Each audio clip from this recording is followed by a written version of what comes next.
एक जवान लड़की जिसकी उम्र 21 साल होती है अपने पिता को खाना खिलाने के बाद उन्हीं के बिस्तर पर जाकर सो जाती है।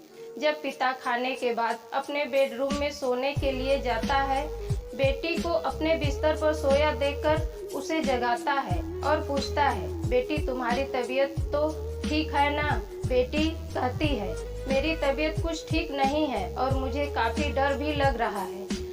आज मैं यहीं सोऊंगी। पिता कहता है, ठीक है सो जाओ। उसके बाद वो अनहोनी होती है जिसकी कल्पना भी नहीं की जा सकती। नमस्कार दोस्तों, एक बार फिर से पुष्पा देहाती यूट्यूब चैनल पर आपका स्वागत है। दोस्तों, मैं निवेदन करती हूँ आपसे, अगर चैनल पर नए हो तो चैनल को सब्सक्राइब अवश्य कर लें और स्टोरी को पूरा सुनें।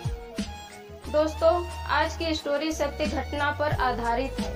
मध्य प्रदेश का रहने वाला 45 वर्षीय प्रेमलाल, उसकी बड़ी बेटी करीब 21 साल ग्रेजुएशन कर रही थी। एक छोटी लड़की 15 साल और एक सबसे छोटा बेटा 10 साल का था। प्रेमलाल की पत्नी 2 साल पहले मर चुकी थी। यह परिवार बड़ा सुखमय चल रहा था। प्रेमलाल सोचता है, क्यों ना दूसरी शादी कर लूं। दूसरी पत्नी आ जाएगी तो जो छोटा बेटा है उसकी देखभाल अच्छे से हो जाएगी।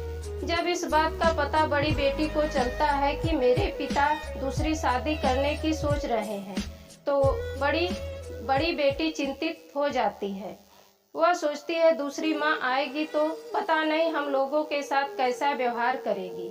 इस बात को लेकर वह काफी हैरान और परेशान रहती है। एक दिन वह कॉलेज में इस बात की चर्चा अपनी एक सहेली से करती है।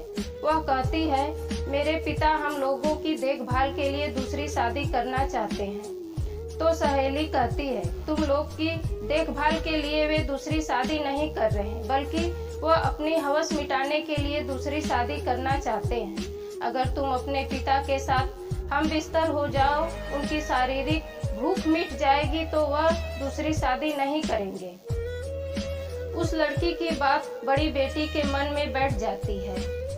उस दिन कॉलेज से घर आने के बाद रात में पिता को खाना खिलाती है और उन्हीं के कमरे में उन्हीं के बिस्तर पर जाकर लेट जाती है। जब पिता खाना खाकर सोने आता है तो अपने बेटी को देखते हैं और तो पूछते हैं, क्या बात है, तुम्हारी तबीयत ठीक है? तो वह कहती है, पिताजी तबीयत थोड़ी ठीक नहीं और मुझे बहुत डर लग रहा है। आज मैं यहीं सोऊंगी और अपने पिता के साथ सो जाती है। थोड़ी रात बीतने के बाद वह अपने पिता को स्पर्श करने लगती है। स्पर्श करते करते इन दोनों के बीच ऐसा हो जाता है जिसकी कल्पना करना भी बड़ा मुश्किल है। इन दोनों के बीच अवैध संबंध बन जाता है। एक बार यह सिलसिला चलता है तो लगातार चलता रहता है। इस दौरान वह प्रेग्नेंट हो जाती है। समाज के लोग लाज सबको पता चलने के डर से अबॉर्शन करवा दिया जाता है। इसके बाद भी इनके बीच यह सिलसिला जारी रहता है। कहते हैं, पाप छिपाए नहीं छिपता। यही हुआ, किसी तरह से पास पड़ोस के लोगों को पता चल जाता।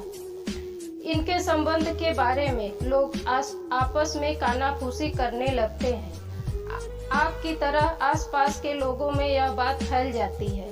जब इस बात का लड़की को पता चलता है कि पास पड़ोस के लोगों में यह चर्चा चल रही है, तो वह एक बड़ा ही भयानक फैसला लेती है और खुद को फांसी लगाकर अपनी जीवन लीला समाप्त कर लेती है।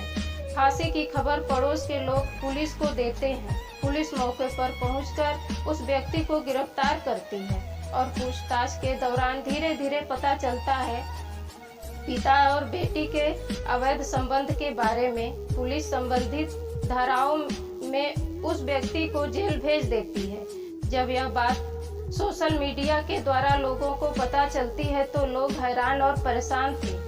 क्या ऐसा भी हो सकता है?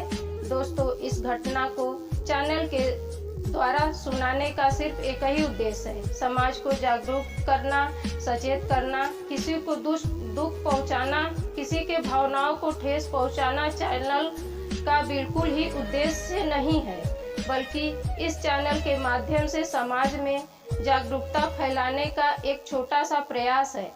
आप सुरक्षित रहें और अपने परिवार और आसपास के लोगों को सुरक्षित रखें। निवेदन है, स्टोरी पसंद आई हो तो एक लाइक अवश्य कर दें।